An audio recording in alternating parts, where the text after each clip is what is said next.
So I know that the Tokyo Game Show event happened a couple days ago, but I found an article from Kotaku hitting all the high points for Microsoft in the Tokyo Game Show event. I think this is going to be interesting to take a look at. I know I get a lot of grief because every time I talk about Xbox, people are like, "Oh, you're a PlayStation Coomer," and I'm like, "No, I'm not. I actually am a massive fan of Xbox. Big green over here." But all seriousness, this is going to be probably the biggest event until like Winter Gamescom or whatever it's called. So we got probably like another 2 months until that is.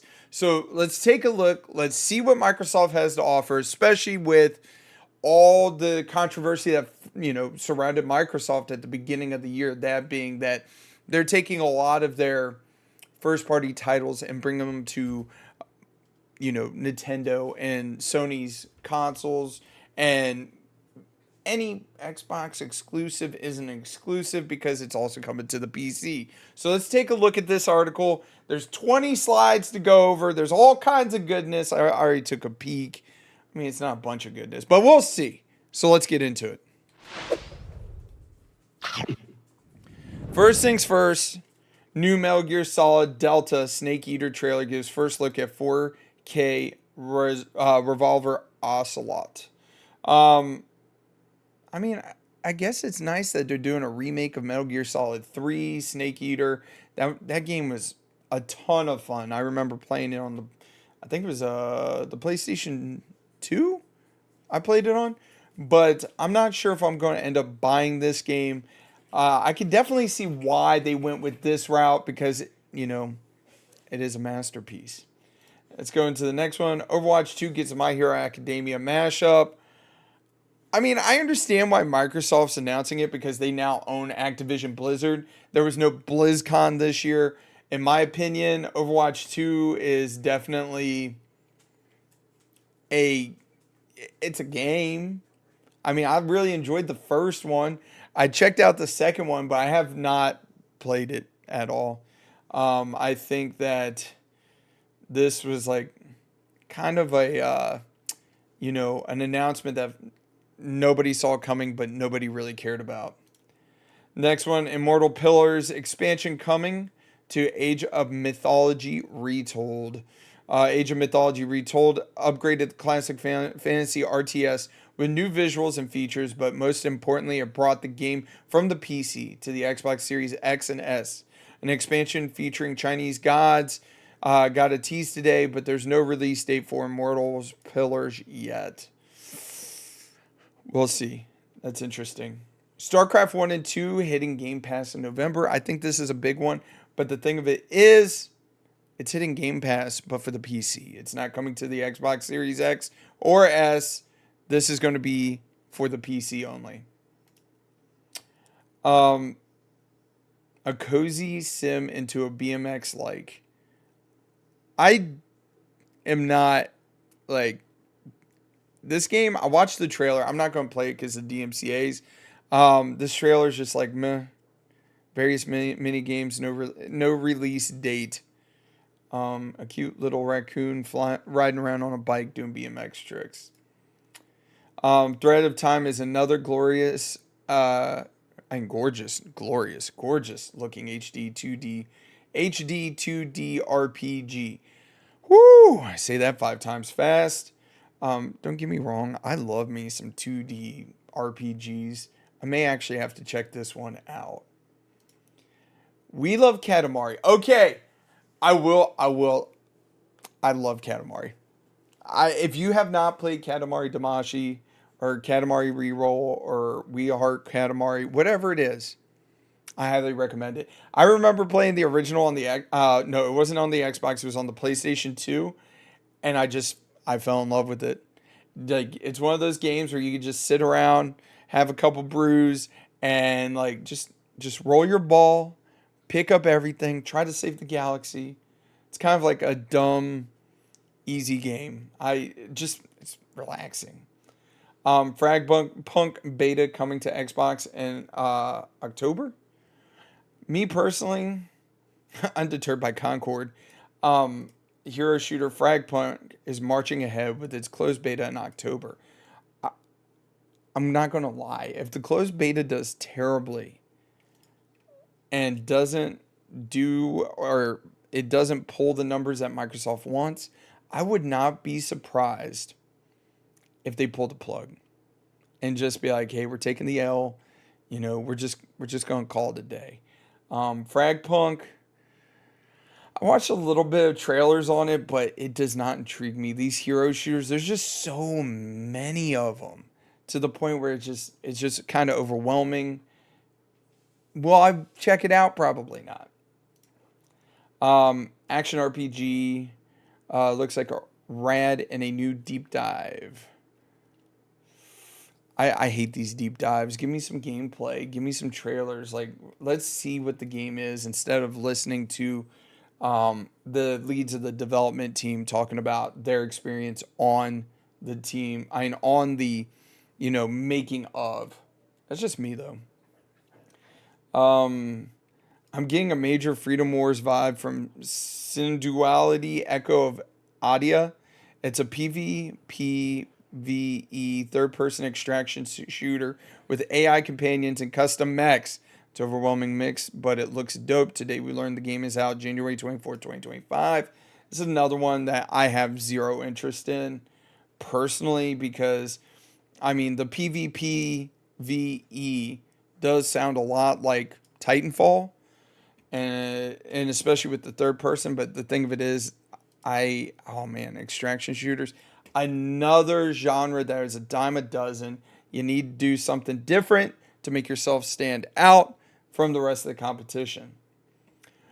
Fallout 76 players getting adorable pets. This is kind of falling into the same realm as um, My Hero.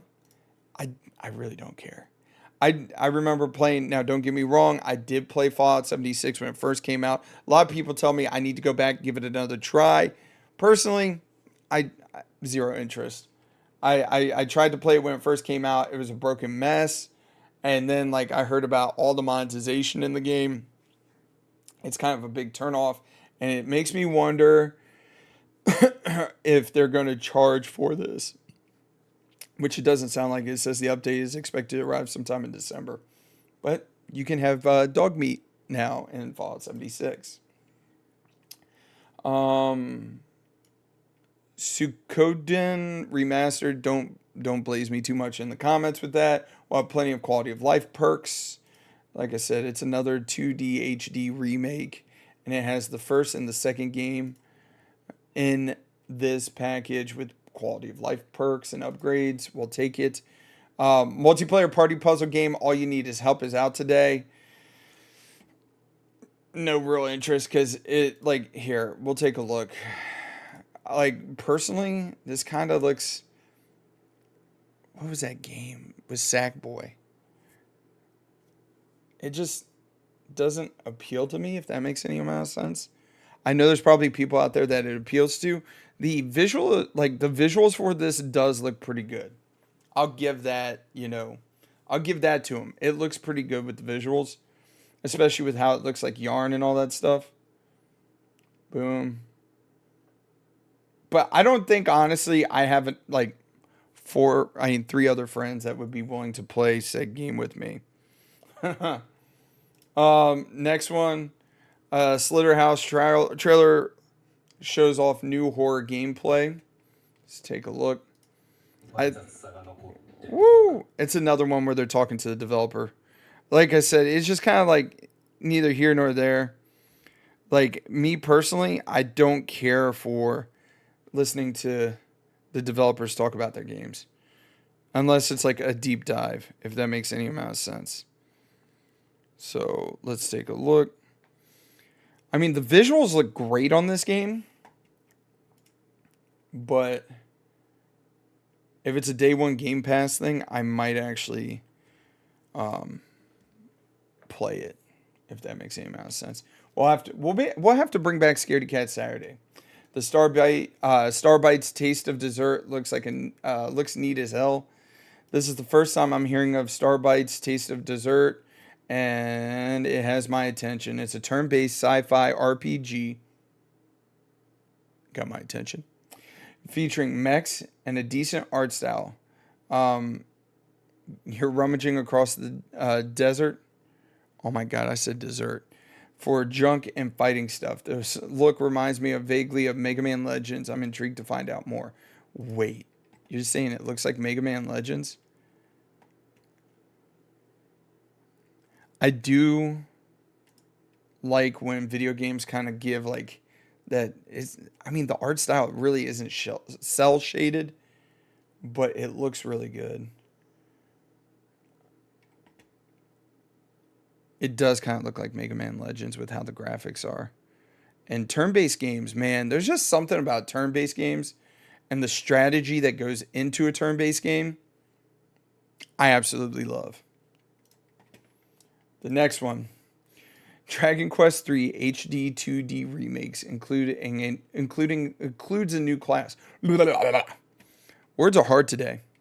Was the first game in a series to add vocations, the series name for a job slash class system. The latest trailer reveals will add an entirely new class called the Monster Wrangler that lets players learn and use enemy abilities and also scout out monsters to battle in the arena. I might actually check this out.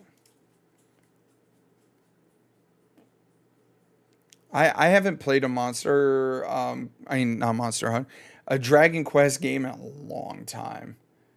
And by the way, I know Dragon Quest has been in the news lately because they've been talking about a lot about how Pokemon slash Nintendo was suing Pal World, but it isn't for intellectual properties. I believe Dragon Quest 3 is the one that a lot of people compare the character models for Pokemon to them, and they're like, Pokemon stole some of this stuff.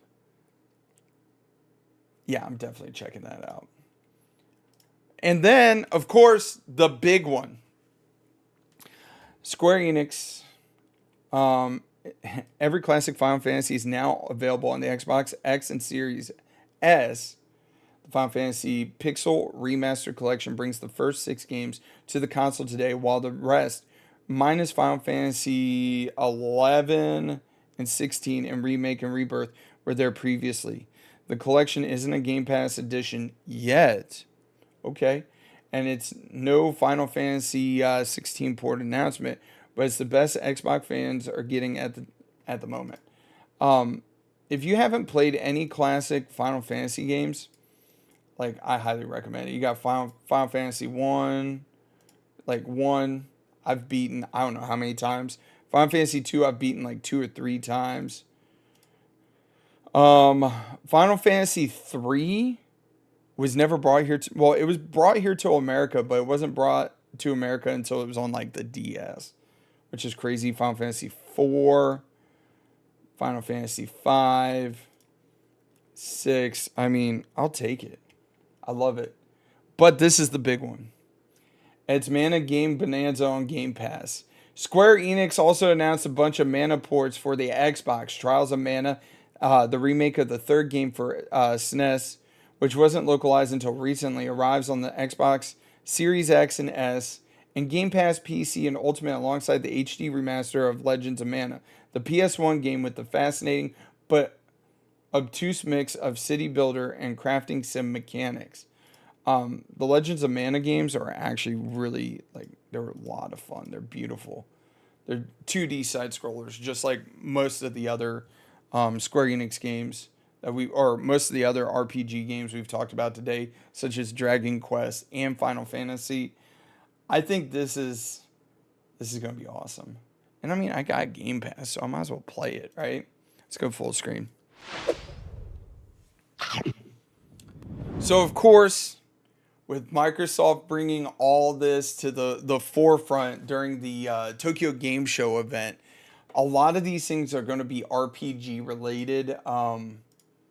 I don't think that there's going to be really anything big announced for Microsoft until, like I said, Winterfest or whatever the heck it's called. I can't remember the name of it. But anyways, you guys, let me know down in the comment section, or like any of these things that we covered today. Like, are you interested in it? Because like I said, I love me some Final Fantasy. I love me some Katamari. The Threads of Time actually looks pretty cool. I think I might actually check that one out. But we'll see. We'll see. Anyways, you guys have a great, wonderful rest of your day. Don't forget, mash that like button, subscribe. We're on our way to 10,000 subscribers. I can't do this without you guys. Y'all take it easy, and I'll catch you later.